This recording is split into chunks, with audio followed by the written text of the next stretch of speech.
The views and opinions expressed on this podcast are those of the hosts and guests as individuals, and do not necessarily reflect those of advertisers or sponsors.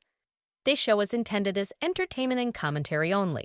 The producers strive for verisimilitude, but nothing said on this podcast should be taken as fact by the listener or viewer without performing due diligence. While generally considered safe for work by way of content, some language may be considered offensive by more sensitive viewers or listeners.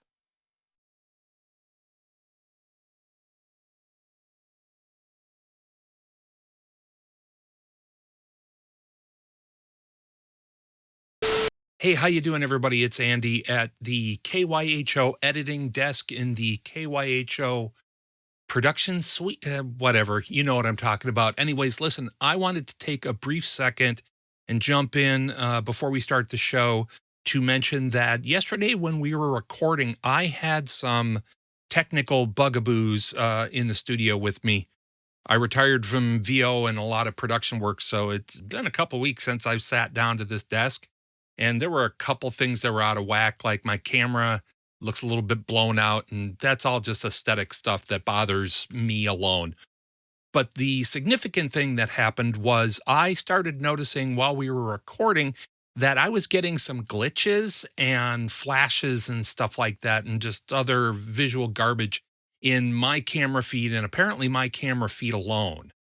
And I also was having trouble with the rig that I'm recording right now, speaking to you on, which is a local recording.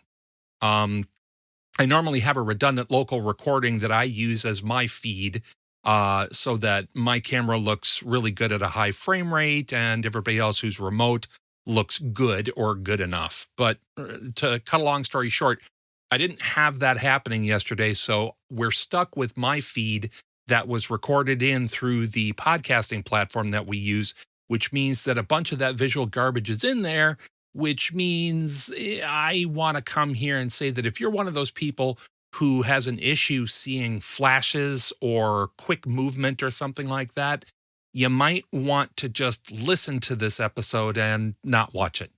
That's, your call, but I want to perform due diligence on, behalf of the show and make sure that friends of the show know that there might be an issue. But I think I've got everything figured out. This should look stellar right now. But you'll notice when we switch over to the actual show, the frame rate of my camera drops down with everybody else. It's all 24 frames a second, and that makes me itch. Anyways, thanks for joining us. Enjoy the show. We'll talk to you guys soon. Bye-bye. Existence, the physical universe, is basically playful. There is no necessity for it whatsoever.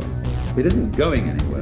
That is to say, it doesn't have some destination that it ought to arrive at. Once you've cooked in a restaurant kitchen, you are ruined for life. Sure. Because Yeah, everything you need is right there. And there are no drawers in a restaurant kitchen. I suddenly realized once I was there, I was just like, and I got online, I was like, magnetic spice racks. Yep, they exist. Got them, stuck that there. Magnetic backsplash. Yep, black pipe thing. So now all my stuff is hanging there. Everything is right at hand. I've got a double barrel deep fryer again. And then, of course, I had to go in and have my cholesterol checked. We'll work on that, Doc. Anyways, hi, everybody. Welcome back. This is Keep Your Hat On. I'm Andy. That's Dr. Mark. That's Ty. That's Chris. We'll start off the show with a mea culpa here. I had said in our last show that I'd get you guys another show in February, and it was a bold-faced lie. So here we are in March. We'll try to stay catching up or playing catching up or make catch up or something. But happy anniversary, everybody. It's the 5th anniversary of the COVID. And we're going to do a little bit of a discussion here because I think none of you guys are going to say or try to portray life as being you've not been changed by the COVID-19 experience. All right. But I kind of want to explore today. And there was an article that I read, and I'll put a link in the description, where they were kind of coming at it with what's changed in life for everybody. What has stayed the same or made it through, I guess you'd say, and what is forever indelibly changed in life. So really, we've got 3 categories here. We got changed for the good, changed for the bad, and just changed. But before we start, I kind of want to throw it open here. You know, Chris and I have a very distinct shared memory of the beginning of COVID. And again, for those of you out in our viewing audience, which essentially means Jason. Hi, Jason. Hey, Jason.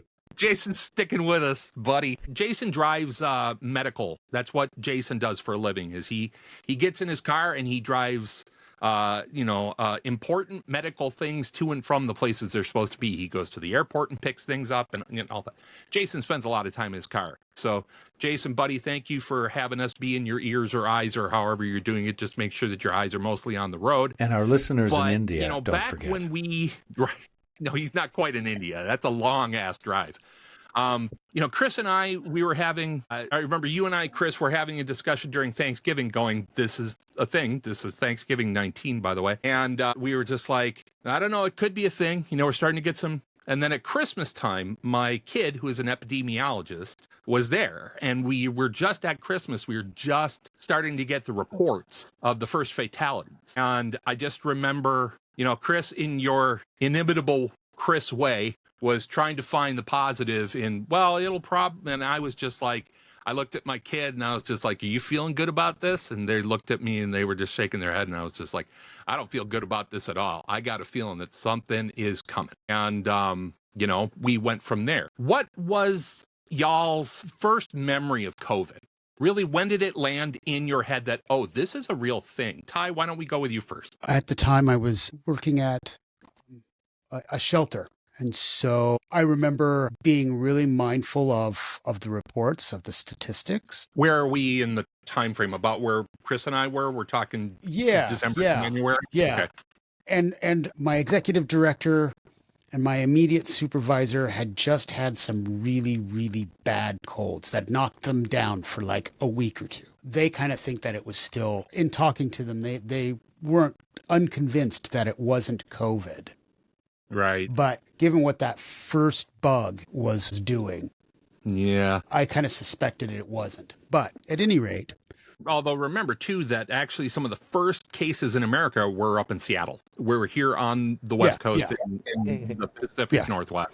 And so, just keeping an eye on the reports, mainly for how we could stop it from coming into the shelter. What we needed to do to make that shelter safe and sanitary. And you were your shelter, to let everybody in the listening audience know, this was not like one of those communal living areas where everybody was in their own place but on the same property. You are in a monolithic shelter facility where everybody's pretty much sharing space and air. Yeah, it was a mixture of both. Right. You had a couple. So you had out on that property, we had some transitional living apartment type things, right? Some townhouses that we had kind of converted that had 2 families each in them. And then, the main building downstairs had like 10 rooms, right? Mm-hmm. Some folks were not coming out of their rooms or coming out of their rooms very, very little. That was one of the first things that we did is, hey, we will bring dinner to you. We will, we don't need to commingle.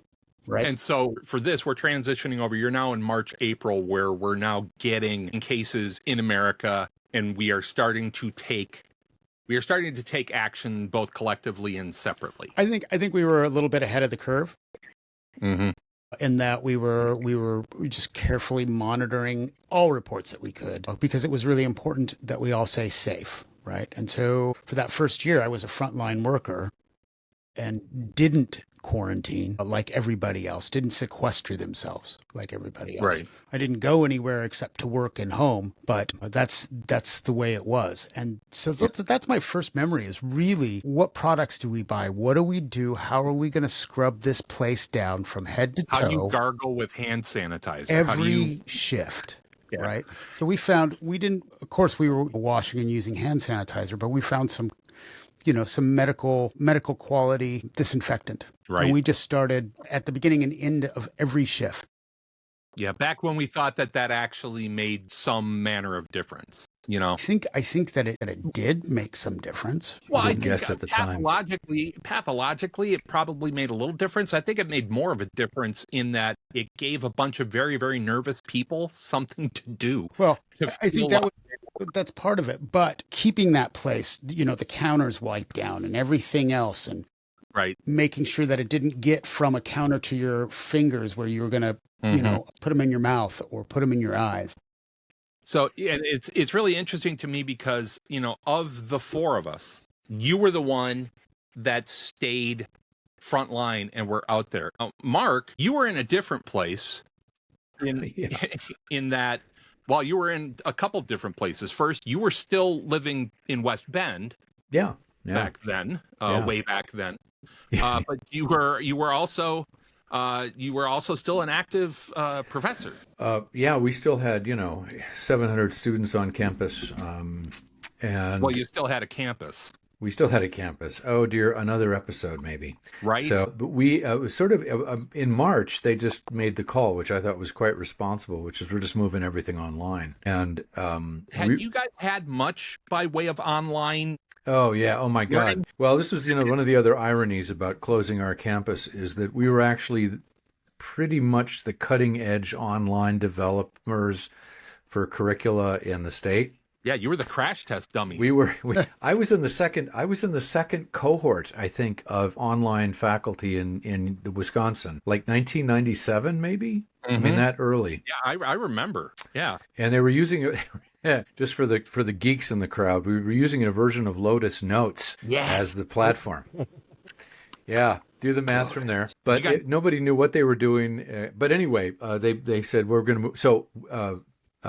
We had a huge depth of experience in terms of online delivery of course material. I think the secret was I moved my classes and my colleague, Chris Yogerst, who I was team teaching with, we just made sure we didn't go completely asynchronous. We actually made sure there was once a week or twice a week online discussion sections so we keep the students up and running. And that worked out really well. But of course, West Bend is also in Washington County, which is the most conservative county in the state. Which is hard to believe, but it is. Yeah. Oh, yes, it is. In 2008, Mr. Obama got 26% of the vote in Washington County. That was the best day ever for a Democrat. Anyway, what this also meant, though, was that in Washington County, the restaurants were full and nobody masked. And the university immediately went and did what was responsible. And it was like, I think when I first realized that we were in trouble was when they started talking about these flights from China that had to be stopped, right? You may remember this. Yeah. And then also the sort of background radiation, which was that Mr. Trump had closed the government offices, the U.S. offices in Asia that kept an eye out for this stuff. Yeah, well, thank God nothing like that is going to happen again. It was like, and then I thought, okay, here we go. And then, Fauci got up and I grew up with scientists, so I'm just going to say, yeah, your dad's I'm biased this way. Yeah. And it was like, so we don't know enough about this to know what's going to happen. What should we do? And the answer is, well, we did this. I'll give you one more irony from the Wisconsin point of view here, because there were huge swaths of this place that didn't mask and took no cover of any kind. And the irony was that during the Spanish flu epidemic, the state in the United States with the lowest rate of infection was Wisconsin. Yep. And it was because all those old German socialists got here in the 1880s or whatever, and they set up a public health office in every single county with the power to shut stuff off in case there's some sort of, illness. And they did. And it wasn't a big deal. Or we went, oh yeah, we better be careful. They did it with polio too. Yeah. But with this thing, I remember standing in line down at one of the hospitals, and it reminded me, I'm just old enough to remember standing in line for the polio vaccine. Oh, I remember getting mine. But you didn't stand in line in local schools, did you? Maybe you did. I don't. Yeah. Are you that? Yeah, you're not that old. Anyway, but this was like 1960. Yeah, but this would have been like 1961. So I'm just saying. The last I had looked this up for a different reason. The last year for group immunology in Wisconsin was 1977. Wow. See, now there is your old socialists at work again. But yeah, anyway, I remember going in and getting zapped when I was 6. So that I'm literally turning 57 tomorrow, which means that it was 1974. Yeah, something. Anyway, so we shut everything down, moved everything online, and began the process. The other thing I remember was that I had just fallen in love again, like right around that January. And so Alexandra and I were able to shack up during COVID. which was a great way to start a relationship. Right? I'm going to say. Heather and I were not much different because you and Alex and me and Heather were about the same time frame, which is Heather and I met each other in September of 19, and I moved in really November, December. Yeah, it was in that was the zone anyway. Yeah. So there you go. That's what happened with the hit here. The other thing that happened is one of my best friends from high school died in the first wave. Yeah, and a really strong, athletic woman got her. I think that's something that we all thought about it when the numbers started going up. There are people, a lot of us saying everybody's going to know somebody. It's gonna happen that way. Now, I don't think that actually turned out to be true. Statistically, but I do think that for the most part, it is still correct. I know, and this isn't a contest, but I lost 5 people in the pandemic that I knew personally. 2 of them were really close friends of mine. One of the most significant ones for me was a friend of mine who is an EMT in New York and made it through most of the first catastrophic wave in New York. And unfortunately, when the numbers finally started going down and they relaxed a little bit, he relaxed a little bit too much. Yeah. But tell you what, we're going to take a quick break and then we're going to come back and we're going to shift gears and we're going to kind of talk about, look, there are some good things that came out of this experience and we're going to explore them on the Narrowband Broadcast Network. I'm Andy. That's Dr. Mark. That's Chris. That's Ty. This is Keep Your Hat On. We'll be back in just a second. Don't go anywhere. Bye.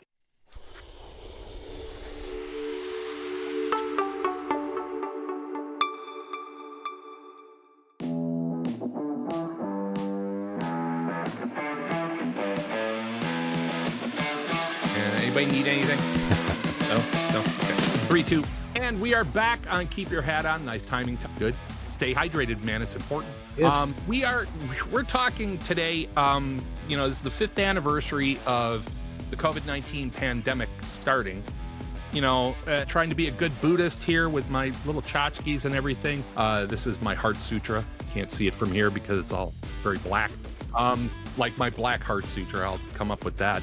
David Lynch, rest in peace. We'll wait for that one. There's good in everything. There is the ability to find good in everything. And there are some good things that came out of it. There are definitely some bad things that are still with us to this day. And there are some things that are irrevocably changed, no matter if they're good or bad. So we're going to start out, Chris, really, we're going for just simple here. 3 things. A good thing that's changed, a bad change because of COVID, and something that's just flat out changed. Where are you with all that? And start in whatever order you want. Sure, yeah. I sat down and scribbled out some notes for myself in this while I was, to really sort of clarify my thoughts. On the good, it's kind of at a society level. One of the things I observed, and I picked up on it early on, and I've talked about it on the podcast before, that I think is a really good thing, is we now have concrete evidence in front of us that's indisputable that work from home works. And it is effective. Not only that, it's actually in a lot of cases, not all businesses, not all industries, not all types of work, but in a lot of cases, work from home is actually more cost effective, more efficient. You get better productivity. Yeah. And it is a very clear indictment of the corporate middle management butts in seats model that are getting shoved back into now. Yeah, that people are being pushed back into. There's another piece of it, though. There's a little arm of the good that I don't think gets enough play and enough attention, and it's something I saw just massively as people were getting laid off. People were, getting flat-ass fired during that time. And they said, fuck it, I'm not playing this game anymore. And they went and started their own businesses. And I think that's a great thing. I think that's a wonderful thing. So that's my good. On the bad, it's much more on a personal note. And that is that I personally have recoiled from interacting with the society to a certain degree. I'm less open to interacting with strangers than I used to be. And, you mentioned earlier kind of my optimism and always trying to find the good in things. And, that's taken a bit of a hit. And especially in the space of trusting in the fundamental goodness of other people, because we've seen so much evidence, and that's not to say it's everybody, not by a long shot, but we've seen so much really bad behavior, really poor behavior, really antisocial behavior, and it's made me a little bit more hesitant to engage. And, it's coming back a little bit in drips and drabs, but it's taken a pretty serious hit for me. I want to throw something at you here in the form of a question. Rest in peace, the great one, Alex Trebek. Mm-hmm. I hear in your voice, Chris, that there's a bit of sadness when you talk about that and being a change in your life. Is that sadness motivated by the fact that you are less likely to go be social in public? Or is there a weird bittersweetness to the fact that that might be the case, but you don't actually give that big a shit about it? It's some of both. Okay, good. I wanted to put that out there because, I share some of that. I share some of that. And, this will kind of also come in with my stuff. But part of it is just like, I feel bad, but I don't really care that I feel bad. Well, yeah. And honestly, I think the big part of the sadness I think you're hearing, if I were to really introspect on it, and I think I have to some degree, is I'm mourning the loss of a comfortable lie I've been telling myself, a comfortable illusion.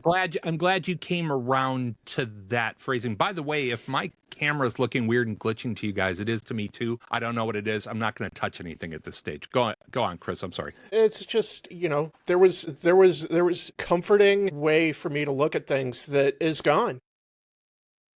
And I can't bring it back because I just know it's not accurate. It's not true. And so, there's a little sense of loss there. Always prided myself on my optimism and tried to stay away from becoming jaded and cynical. And this is a step in that direction. And I'm not happy about that. That. Well, I'm grateful and I respect you for phrasing it in the way that you did and being as upfront and honest as possible. Anybody else have anything to say? Or wait, did you get to your change forever? Yeah, the forever. Let me tackle that one. And that one's pretty easy. COVID has turned over, and it dovetails with my bad, actually. COVID has turned over a rock, and it's a rock that we can never turn back over. And it's shown us socially, individually, at all different levels, as nations, as neighborhoods, as individuals. It's shown us who we really are. And some of it's good, some of it's really good. Some of it's beautiful. Some of it is really unpleasant. Some of it is hideous. And the thing is that we can never unsee what we see now. Yeah. And what we know and understand about ourselves. It's really interesting because yours and mine are very, very similar. They're rooted in the same place. And the best we can do now is we try to figure out how to move forward with this new knowledge. Well, and speaking of moving forward, so Mark, let's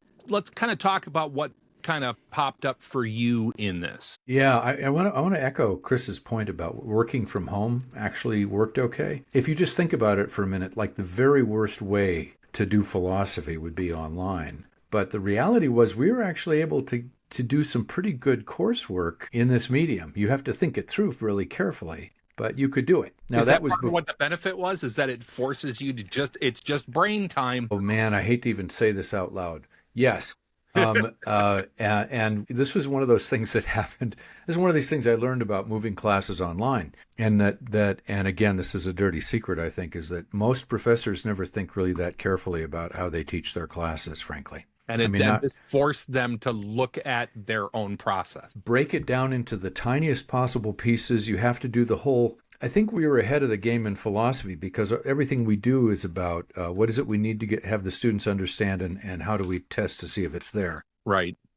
And it's not like memorizing stuff. So it's a whole different kind of way of pursuing things. So, but that was really one of the that was a pretty good outcome. Now, it's nice to be back. There were a lot of weird things that happened with the students. Like, so for instance, no students ever turned their cameras on, ever. And this was a thing. Really? No, it's interesting. I asked everybody, and it was a thing everywhere in the world where they were doing online classes during COVID. Students never turned their cameras on. That was so, but we were able to get through it. Now, the downside I also got to see, which was going back to the classroom after things eased up. And, I was sort of deeply suspicious about all the social scientists who were getting on on PBS and on the NewsHour and stuff, and going, oh, the damage this has caused for socialization and young people and blah, blah, blah. I thought, come on. Nope, they were right. Yeah, it's a nightmare. Students who came back to class had been 2 years, right? They'd been 2 years out of talking to other students in person, and they don't know how to do it.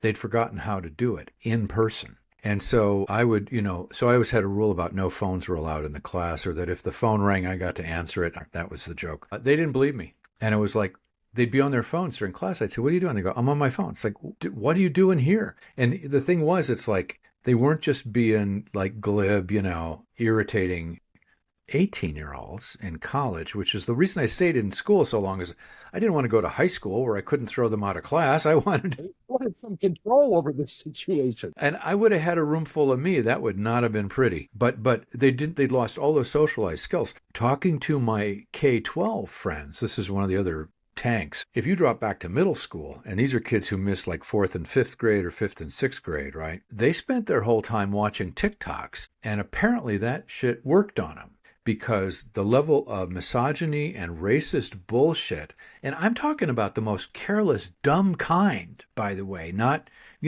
like some sort of, dangerously systemic. No, this is just from watching TikTok and thinking, if you're, I mean, let's face it, there's nothing more worthless than a 12-year-old boy. Let's just be honest about that. Amen. But an entitled 12-year-old boy who spent 2 years watching how men are supposed to treat women on TikTok. You're watching Andrew Tate. That is a whole separate show that we. And listen, it's like, I never believed that shit, because it's like, we all grew up in roughly, like socialized circumstances where you couldn't do that. But these kids spent 2 years looking at a screen or their phones, right? Without having to bump into other humans. So there was no social friction to, sort of get the feeling for how you behave properly around other people. And it didn't even occur. They're going to be voting in a year. Yeah. For Andrew Tate, maybe. We'll see how it goes. But that's just it. That's what I find fascinating about what you're putting out there is, I mean, Chris and I had the experience of watching a young man in high school have to navigate this. And to be fair, without naming names, I don't think it's important enough, but Chris and I, certain results that have manifested because of that. But you mentioned that nobody turned on their camera. Yeah. And part of it was, we asked around about this. These became topics of conversation within the first 6 or 8 months. Oh, I imagine. In all the teacher groups on Facebook. I'm in a bunch of professor groups and stuff. And people were saying, has anybody else noticed? And it's like everywhere in the world, certainly in North America and Europe. Yeah. One of the things was the obvious one. So there were 2 or 3 commonalities. One, of course, were the students who would show up and, pop a window on screen, and then they'd go back to whatever they were doing and ignore the class, right? Right. So, and then you could catch them, by the way, you just let everybody go quietly about 3 minutes early, and you'd see who was left. See the windows that were still there with the silhouette of the person. Yeah, it was priceless. Yeah, I got them. Yeah. Anyway, that was one.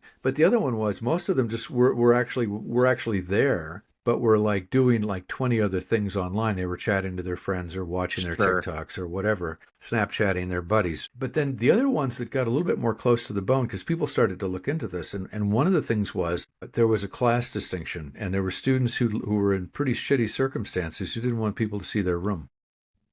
Yeah. And it's like, that's really interesting. Or, who had to sit around the kitchen table with like 2 or 3 other siblings. Right. And couldn't afford to have, the mic on or the camera showing all the chaos of their kitchen. And it's an interesting disparity in the viewing of circumstance, where you've got the technology to be in an environment, and now you are working against the technology because it's exposing your environment. And I find that to be interesting and sad. I didn't realize that was, well, of course I wouldn't realize that. Yeah, I also discovered a guy here who spent most of the pandemic making his camera look cool. Well, the other thing I found out was that I've always actually turned it. I may seem fairly gregarious in normal circumstances, but I'm comfy alone. And between Alex and I, it's like, I'm kind of okay. And I'd see my friends. We did pick up. It was fun. I will say I bonded better with my high school buddies because we were doing Wednesday cocktails online. Yeah, I remember your Wednesday cocktails. We had a really great time. Did and you the have a other few thing phone too is calls like there, Andy? Yeah. a lot of my friends who are musicians actually did really well because they started streaming their concerts. And, I was terribly worried. I won't mention them by name. Virtual tip jar. Yeah. Well, I will mention them by name. Stu Fuchs is one, for instance. I was really concerned about Stu. He's one of the great musicians I've ever seen. And Fuchs, Stewart. I think the spelling is important with that name. Yeah, I called him Fuchs, and it was like, Mark, could you? No, that's not it. That's not it. He came and played with us, but it was like I checked. Stu was one, but there were a few other people I've known over the years, and I checked their Patreons in case I needed to top them off. Right. Oh no, they were doing fine. They were making more money than me, so I figured it was fair for me not to chime in. But I think those were some of the things that I took away directly. I mostly, and again, and this is going to come up, I expect. A shocking and ongoing disappointment with my fellow human beings and their refusal to simply abide by the conditions of living in a pandemic epidemic that it killed 1 million people. Yeah. And it would have been more. It would have been many more. So that I guess that's my, I was already pretty jaundiced on human nature anyway. I want to say realistic. The older you get. But no, I was born like this. I don't know. You always seem to be more of. Is that so? I was just going to say, you always seem to be a little bit more optimistic than I am. That's irony. Yeah, I guess it is. Yeah. Come think of it. Well, we're going to jump out. We'll jump back in here in just a second. Narrowband Broadcast Network, you know all of it. Do us a favor, hit the like button on the video that nobody watches, and we'll be back in just a second. Bye.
We're back. This is the final segment of Keep Your Hat On. I am Andrew Scott, of course, along with Dr. Mark C.E. Peterson, Emeritus Professor of Philosophy, Chris Vacano, active Chris Vacano, and Ty Robert Anthony, my brother from another mother, and my Sangha brethren. And Ty, let's actually, we're going to pick something up that Mark just said. And I think you and I had a slightly different experience of this, but you had a different experience of it. Mark had mentioned that one of the byproducts of the pandemic was realizing that being alone was kind of okay, that he was sort of good at it at times, and that it's got its benefits, right? I think it's very safe to say that the pandemic for many people was their first experience of deep silence, deep stillness. Whether they liked it or not, whether they wanted to experience it or not, totally different thing. But for Ty and I, who have as a practice for well over a decade, 2 decades, voluntarily sat in tiny rooms with maybe 1 or 2 people and just felt okay with it, you'd think, well, you guys are set up for this time, And the first couple times I tried to sit meditation in 2020, my daily meditation normally is about a half hour is what I try to sit. Those first weeks in March when it hadn't hit yet, but we knew it was coming. We could see the wave out at the breakwater. We could see the ocean swelling. Those were some of the most difficult meditation sessions in my life. Why was that, do you think? It's and that's just it. It made me feel, and I don't, Ty, you'll speak to this, because I remember us talking in my shop a while ago that we had similar experiences of it, because, you know, our practice is about sitting with not knowing things and being okay with that, or at least being able to ride that wave. And I think it was different for me because it wasn't a not knowing about me. It was a not knowing about 8 billion people. And I remember I kind of had to dial my awareness down into just from my sidewalk to my back fence. That's really what I could take into account, emotionally take into account, and worry about my kid up in Vancouver across the river. Ty, you know, one of the things that you struggled with, and I'm not going to be telling tales out of school here, but, you know, you are big into live music, performance, going and being there. Of course, Mark is into live music as well. Chris is, you know, to one degree or another. But of the four of us, you're probably the number one person going out and seeing bands, seeing things. Mark is performing from time to time, and that had its own level of weirdness to it. Yeah, we got clobbered. Yeah. You know, Ty, talk a little bit about your experience coming into this world where you're going, I can't go out anymore. I want to support these artists. I can't. And then at the same time, coming at it through the lens of the Dharma, through Buddha nature, what were you experiencing when your world started getting so much smaller? So for the first year, right? For the first year, I was able... That sounds so weird that we have to say for the first year. During the first year. I was able to some relatively, I was able to kind of fend off the blues a little bit. I was a frontline worker, which means I went to work. I went to that shelter. I got to interact with other human beings face to face. So it wasn't so bad. The second year is where I just ended up losing the job. And you went through a job loss during the pandemic. That, at least initially, was really rough. But you know what? I quickly came to the conclusion that I am not built for space travel. It's just not. I am not. Long stretches of getting fired off into the great unknown and just with nobody being in to an talk egg to. for however long. Let's see. Well, I mean, here I'll tell people that one of the things that Ty and I started doing together to kind of keep each other lifted up is we started playing chess online with each other. Yeah. And by the way, Ty is so far out in front of the scoring of that. It made me feel like I forgot how to chess sometimes. But yeah, we started kind of trying to hang out online virtually every once in a while. Yeah, that was part of it. Window. The shows, of course, they went down. I was bummed because I lost some money on some tickets. Right, some of them I got refunds for most of it, but some of it. Mm-hmm. And then things like we have something similar to the Oregon Country Fair, which is this. If you've never been there, it's hard for me to describe it. All hippie all the time. Put a link. It's family friendly. It's a little bit more commercial now, but everybody else would call it Hippieville. Let's put a link in the description to that. Like I said, if you've never gone, you just don't know, and it's hard to describe it. And depending upon what you took there, you might still not know when you got back. Family friendly. But yeah, family friendly.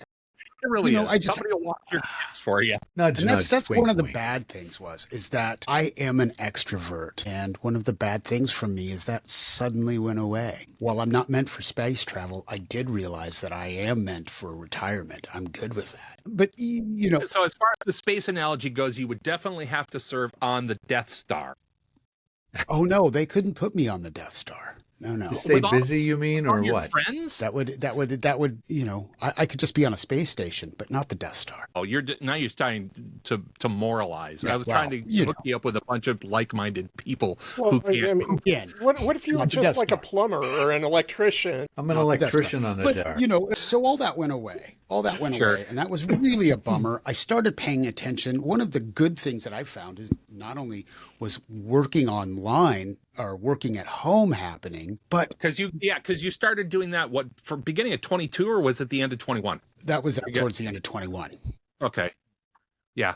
But you know what? What was interesting was you could drop in on some of your favorite artists playing in a room, which Yeah. and sometimes that can be really, really, for me, that was at some points really, really enjoyable because I could pay attention to what they were doing and what they were sounding like. And I didn't have to worry. I could be in that little bubble with my headphones and listen to these people play live. Yeah. Play live, but play isolated. Mm-hmm. So you're right. You might not have had the energy of the crowd, but you also didn't have the noise of the crowd. Yeah, yeah. You didn't have that one dude behind you that you just wanted to turn around and fucking bitch slap. And then it was really cool because, you got to hear your artists actually improv and you actually got to hear what they were doing.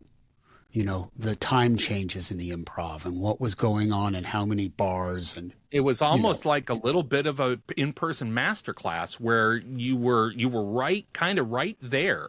Yeah, I got a little bit more flavor of the personality of some of my favorite artists because I was able through that interpretation of their song, a different interpretation of their song, or the improv, or the difference in the solo.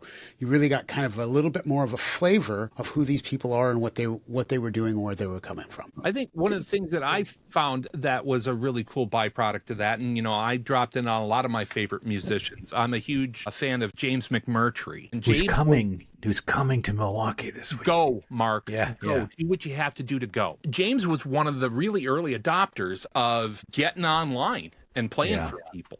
Yeah.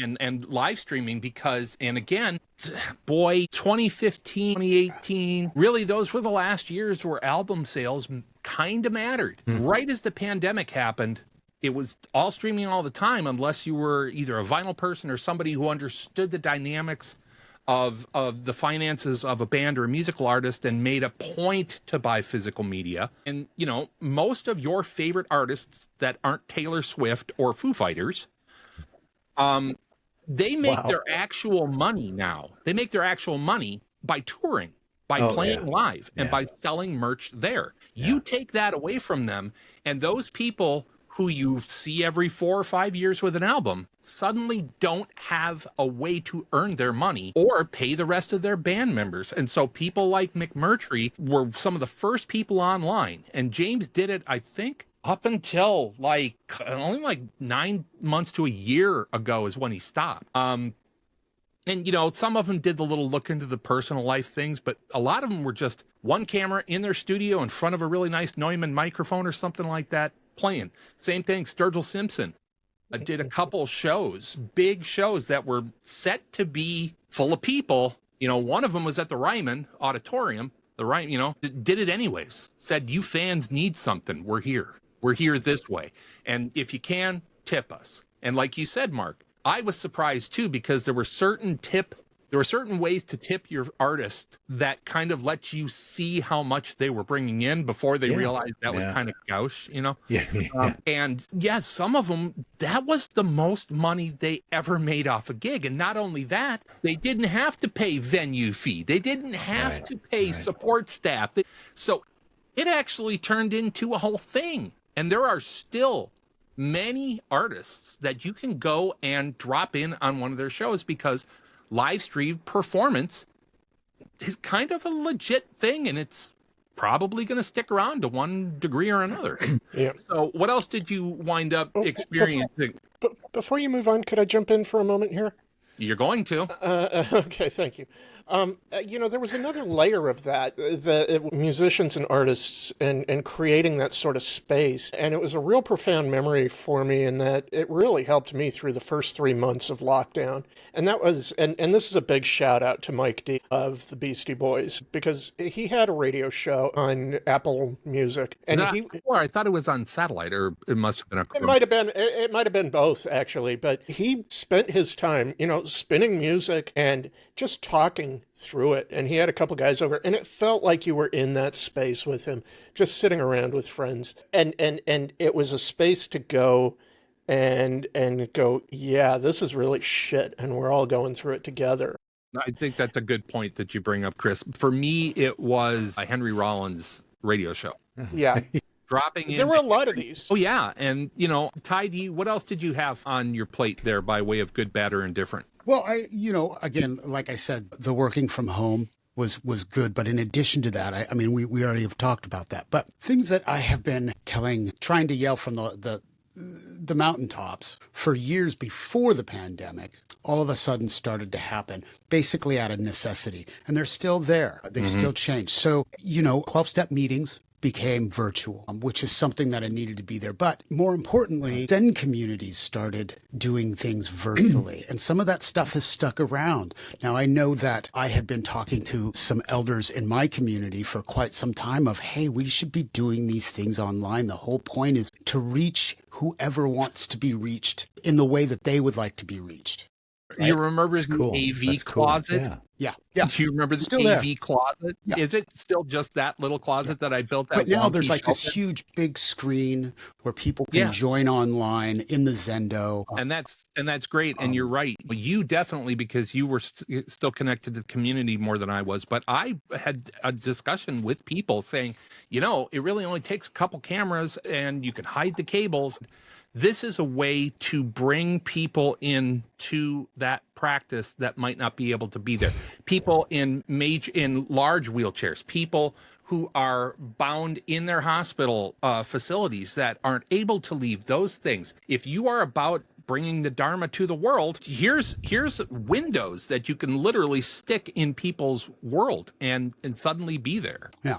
And it got to the point where I even did a week-long retreat by remote, and that was an interesting thing. But that was, some of that still sticks around. The cool thing was a lot of people that didn't have a lot of cash and couldn't work were selling equipment. And so when I got the first opportunity, I started buying audio equipment because it was cheap and it was out there. And people hadn't quite caught on that that's what they were going to need or might need in the pandemic. So that really helped. Yeah, that's the end of 2000, beginning of 2001, where people are still figuring out that the what's and wherefores and doodads that make this an easier place to exist. One of the things that was really good that I thought was the isolation, for me anyway, dusted off a little bit more of my understanding and compassion. When I was in front of the mailman or in front of whoever it was, I really was concerned about them. I really did want to have a conversation and hear from them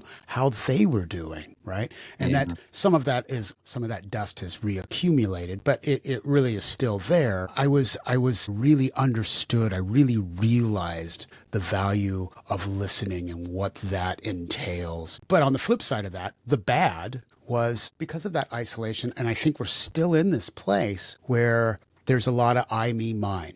I want to talk about me, and I'm not interested really in what you have to say, but I want you to just listen to me. And that seems to be prevalent.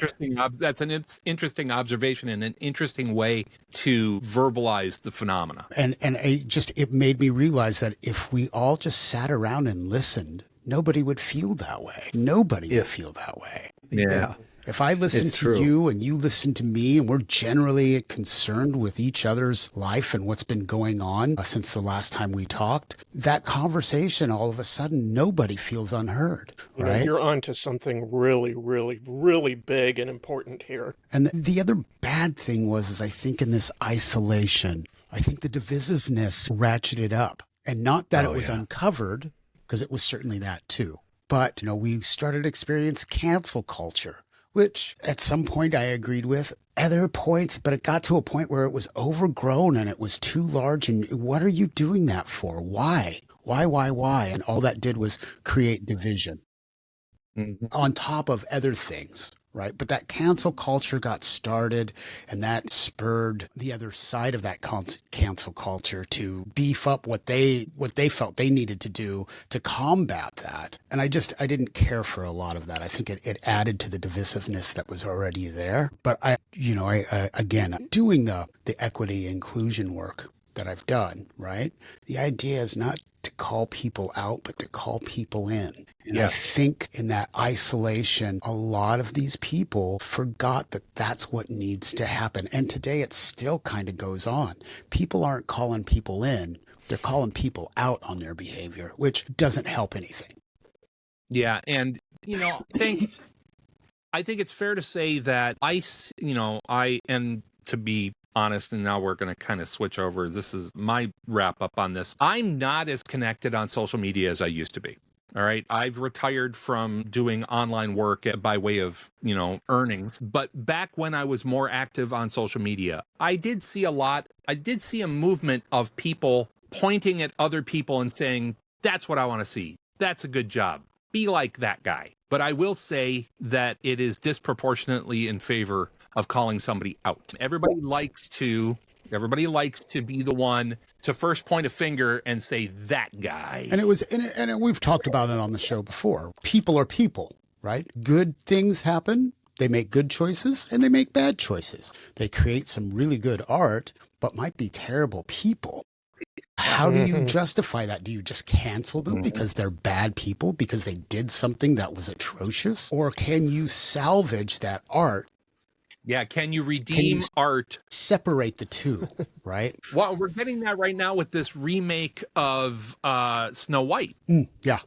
Okay. And there's a bunch of people reacting to a Latino actor in the role. There's the whole dynamic between the actors and their political views. My question is, the grand question is, should you really have remade that? Well, yeah, and I'm with you on that. And I get that. Wait. Are we going to do Song of the South next? I get that Snow White, well, hey, let's relaunch it. Let's reintroduce it to a new audience, to a young new audience. But this gives them the chance also to make some bad things, to rewrite that story. I would rather sit kids down, make them watch the OG and say, okay, that was the cute part, but this part's really problematic. I want to say something just about this too. So this is important to remember with art. You can trigger me on this one really easily. That's trigger warning. So many years ago, I went down to see the Kyho exhibit at the Art Institute in Chicago. Kyho was one of the original Impressionists. If we put his pictures up, you'd go, that guy. Mm-hmm. They put me in one of the other galleries, and I'd remembered something one of my art teachers told me in high school, which was that if you ever go to an art museum, you always want to ask the guards what their favorite pieces are. Yeah. And it's a religious fucking experience because they spend more time with the art than the artist did. It's a really interesting experience. Okay, so, and I'm sorry this is a little long, but this is really apropos about, what do we remake and what's the purpose of art when it comes to kids, right? My first thought was, I'm seeing indications now that Eddie Izzard is doing Hamlet for the Royal Shakespeare Company. If you get a chance to see any of it, oh my God. And dude, it's just like, but to me, the beauty of this has nothing to do, with just the simple genius of Eddie Izzard, right? Apart from that, but by throwing this weird twist into the Hamlet to see what else it can mean, right? That's what you were sort of saying, Ty, right? It's like you get these alternative views. If you get a chance to see Conclave, have you looked at that yet? No. Fun? No. Fun ending. Wait, you should watch it. It's beautiful by the way. Hearing Mark Peterson say fun ending that way means something different. But it was beautifully made. Well, anyway, okay. So I'm at the Kyho exhibit, and I have the timed ticket, right? So I can't go in yet. So I go into the next room. They put me in this. They send me down the hall, and I walk into what is like one of the most grotesque, awful installations I've ever seen. It was a whole wall about 40 feet long and about 20 feet high of plywood cubby holes that had been stuffed with old milk cartons and diapers, and then it had thrown puke brown stain all over it. It looked like a sewer grate, a giant sewer grate. And I stood there for a minute looking at it, and I finally went. And then I hear this laugh behind me, and I hadn't seen the security guard when I walked in, and he's trying not to say anything. And I remembered him. He was probably, this was the beauty of this too, is that this guy was about years old, right? Awesome. Old black guy. Probably from South Chicago, probably had a high school education, if anything, right? He had a great job at the museum. A White Sox fan. Right. Sorry. Ooh, don't do that. Anyway, don't ruin it for me, Andrew. But anyway, but I want to get the stereotype of what about my stupid white expectations were, and then to show you the contrast here. So I said, I thought, well, the guard, I should ask him what he thinks of this. It took a while to get it out of him. I said, do you have to stand here and look at this thing all day? And he smiled. He goes, we take shifts. But I finally got him engaged. And then this guy said something to me that was like one of the most brilliant insights I've ever heard about art in my life, which is why all of this setup. I'm sorry for this. Totally fine.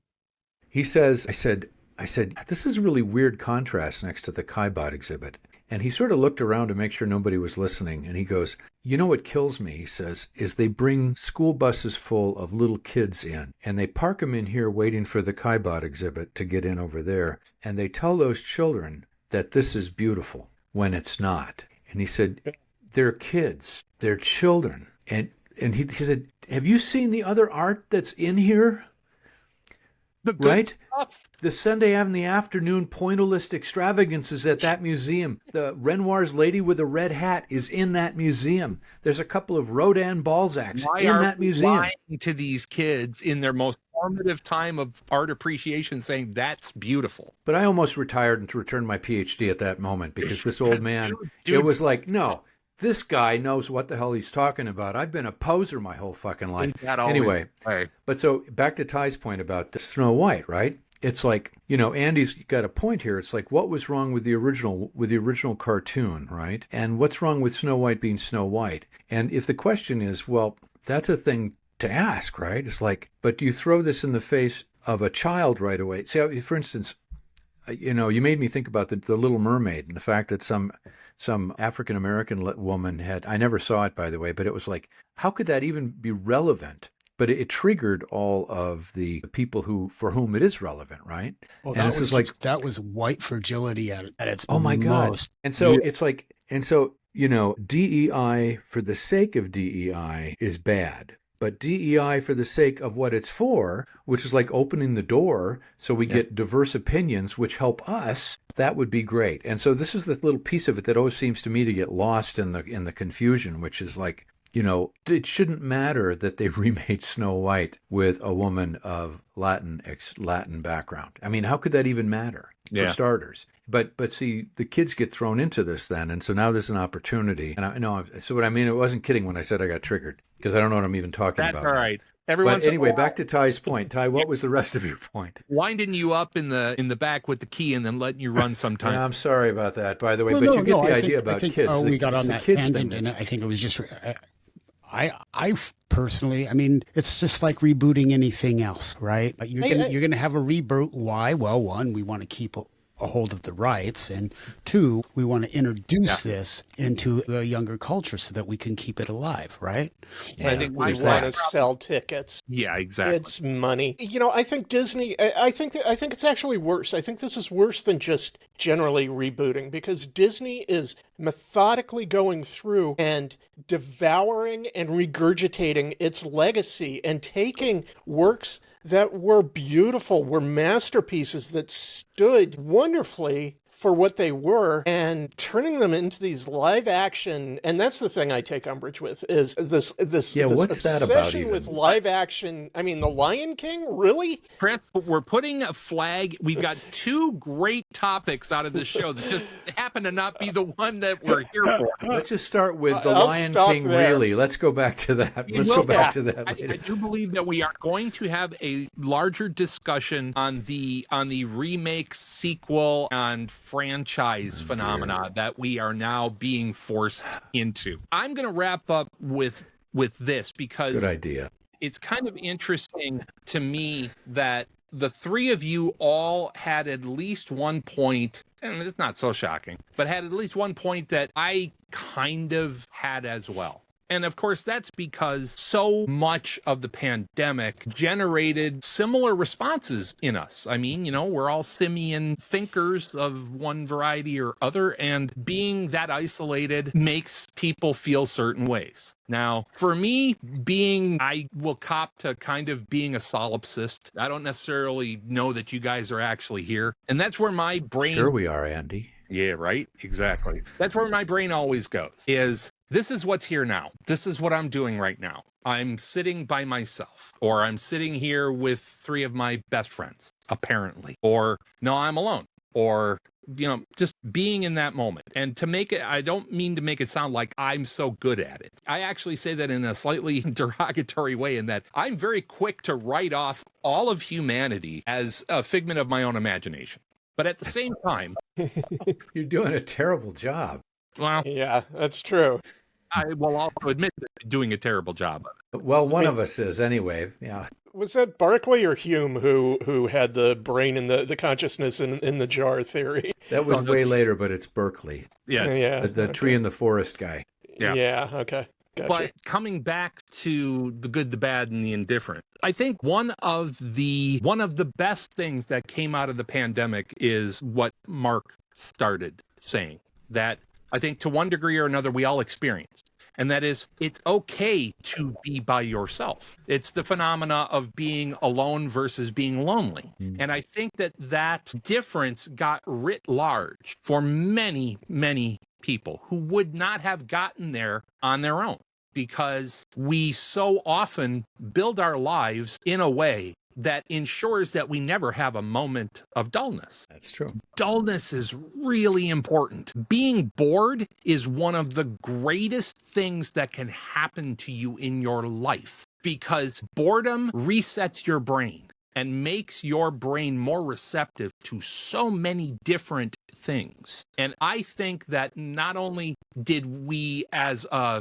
species get back in touch with that, the being alone thing, but it was like we were almost given permission again to go, you know what? No, I don't need every single thing making noise. I don't need to be out all the time and going here and doing this. I can just literally just sit at home or sit in my environment and just be okay. Another good thing that came out of it for me briefly, and nobody's going to be surprised by this, but the growth of YouTube as not only entertainment, but as a place to go and find connection and obviously education. I'm thrilled by the death of giant corporate media. Now, some might argue that YouTube is giant corporate media writ small. I mean, it's still owned by Google. And anytime you go on to the YouTube front page and they're recommending stuff to you that you are just like, where'd that come from? Well, that's the algorithm saying hi. But watching other people go through the pandemic experience was really moving to me. Not only did it make me feel less alone at times, but watching some of the people that I respect the most in the world, educators or entertainers or anything like that, watching them wear their humanity on their sleeve, dropping the veil of television camera and producer and guy at network. And no, it's just me. I'm just sitting here in this space talking to you, making a video, because that's what I can do right now. And then the rise of, and I'm not going to say the rise of creator culture, but the rise of at-home production. You know, there are movies that have been made because the pandemic happened and people learned that, you know, this damn thing here is a hell of a video camera, a film camera, and you can make it do some amazing things. And we are seeing art that has come out of that we wouldn't have seen if people wouldn't have been locked down. I still to this day, and I know, and Ty did something super kind the other day and asked me if I wanted to go see a movie. It was a particular movie that we're both interested in. And by the way, Ty, did you go see it? Good. We'll talk about that in another show too. You know, I'm not ready to go hang out with a bunch of people in an enclosed space. I'm just still not. And mostly that's because I don't want to contribute to it happening again. But I'll admit the fact that it's just because I just don't want to be there with a bunch of other people. One of the first things that I did at the beginning of the pandemic was I went out and got myself a 65-inch television and a sound bar and some really good blackout curtains for our living room. Because you know what? I've never been one of these people that felt that it was intrinsic to the art appreciation experience to watch a movie in a movie theater. I think that's bullshit. That's come up by the people who own movie theaters to put butts in seats. My butt is much happier in my own seat, which is 12 feet away from my bathroom and 12 feet away from my kitchen with all my snacks. And it's right there. Man, you know what? This pause button here, it's the fucking greatest thing ever. I mean, well, that's true too. I mean, on the other side of that, right? I didn't disagree with you and your opinions on the good and the bad. If you're going to sit in a theater chances are people are being quiet. When you sit at home, you have more interruptions, which means if you want to get... My God, Ty, that's only due to the type of movies you're seeing. Because I tell you, when me and Chris and Heather and their boy, we all went out, that was the last time that I was in a movie theater, was when we saw Star Wars. Well, Star Wars, come on. But that's what I'm saying. I wanted to turn around, and we were in like the good big chair seats. I wanted to turn around and slap that kid that was 12 rows back from me. But when you're at home watching the movie, it's easy for your partner to just start talking to you and rambling. And no, that requires a discussion about how to watch a movie. For me, it was been an interesting dynamic, right? So when I watch a movie, I tend to get really absorbed in it. And watching at home, I still experience that wanting to get absorbed and wanting to wrap myself in it. But then I get perturbed a little bit. I get a little bit frustrated when things are disturbing me or distracting me from being immersed in that story. You got to go in with the intention of saying, all right, turn your phone off. And no, we do that when we watch something, which admittedly for me is still rare. No, please silence your phones when you sit in the theater. For us, it's not rare anymore. I mean, I've been to the end of Netflix like twice. You've made it all the way through Netflix. It tells me, hey, dude, there is no more for you to watch. You have seen everything. But rather than a lot of mainstream media, what we do is, like most people nowadays, is just streaming. Right. And that's a lot of what, but that's the leftover. And so that seems to be one of the good, I'm Gen X. This is a babysitter for me. The good things that's come from it is the rise of streaming. What have we been able to see by way of artistic productions that wouldn't exist because there wasn't a big enough market for it? It's true. It's true. And because that's where I am with a lot of my entertainment. I don't watch stuff to entertain myself much anymore. And being able to dial into people doing things that I resonate with, that admittedly sometimes are super niche things. Playing marbles.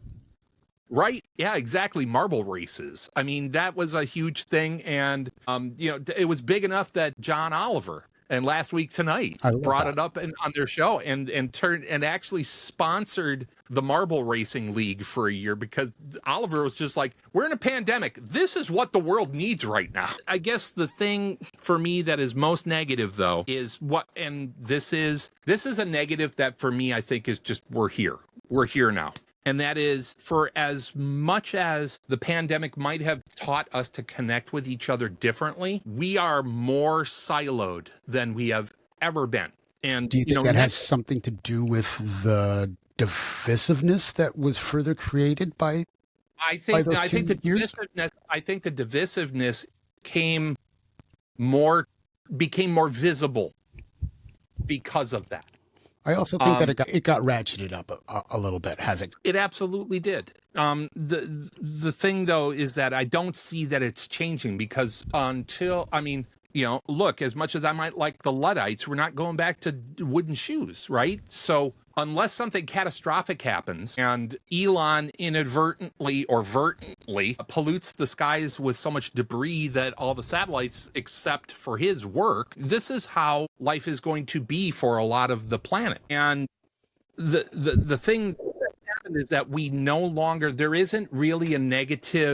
not a negative repercussion to being a dick anymore. And not only that, it's turned into its whole culture. It's got its own ecosystem now. I keep thinking about, the lack of civility and stuff that's been brought about. I blame the interwebs for all this stuff. Oh, yeah. And I got to thinking about this initially with the number of these guys that get picked off trying to pick up 14-year-old girls online, right? Which is like, so first of all, like, no, but second of all, it's like, are you out of your freaking mind? And it occurred to me that this is stuff they couldn't really do easily in person, right? No, it would take, groomers take a long time to do that stuff. So, but it all, in that same weird vein is I occasionally will spar with the trolls on the Wisconsin Public Radio pages, and stuff. And it's like, but these guys are saying stuff that they would never say to your face. And you're talking about the ecosystem. The ecosystem now is one built on anonymity, right? The ability not to actually have to be in proximity to the consequences of things you say. Yeah, and it's not like we haven't talked about that phenomenon before, but you're right. And not only that, not only would they not have done it to your face, and you and I have been on the internets for a long time in tandem, kind of. Yeah. They wouldn't have done that 20 years ago online. No, but the culture now is like you can get away with stuff and you can be anonymous and relatively anonymous. And I think that's a big part of it, is like the lack of direct proximity to each other, which is how humans were evolved to function, by the way. Well, yeah, and my old man had a great saying. It says something different just along, or everybody says something different when you're within slapping distance. I think that's and enough. I think that there's something in our lizard part of our brain that goes, yeah, you could react in such a way that I'm probably going to get punched. I think that's it. You want to give your dad the last word? Dad, what boy, it's really interesting that you bring that up, because one of the things that I didn't do during the pandemic that I'm doing now is I'm going through my genealogy, and I'm learning a lot of things about myself, learning a lot of things about my history, my family history, and all that business.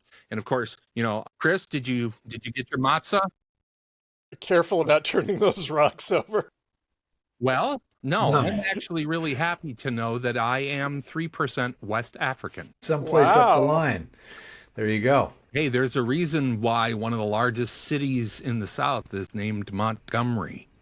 Yeah, I would imagine. And it would upset a number of people in my life to know that. I am not one of them. But really, for me, the thing that's changed the most, and it's just changed, and I think that there's a good and a bad to this at the same time, and that is the pandemic taught us that we have no fucking clue what we're doing. We really don't. We built society and technology and the information ecosystem around this illusion that we're going to be able to shape the future. Mm-hmm. Yeah. And we can't even manage the present. On a wing and a prayer.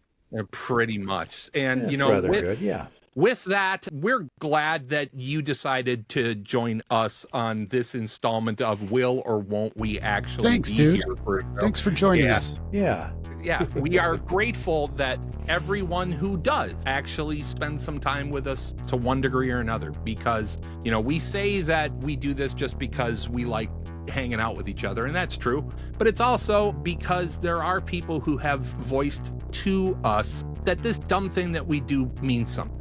And I think part of that has to do with the fact that we did this as a result of the pandemic. We all kind of went, and I kind of went, I need my people to be with. What are you doing tomorrow? Let's just do a thing. And we're still doing it. And until we do it again next time, these are the hats. This is us. And we're telling you, keep your hat on, because we may wind up miles from here too. And we'll talk to you again soon. Take care, everybody. Peace out. Bye. And still wear a mask. Later. Out.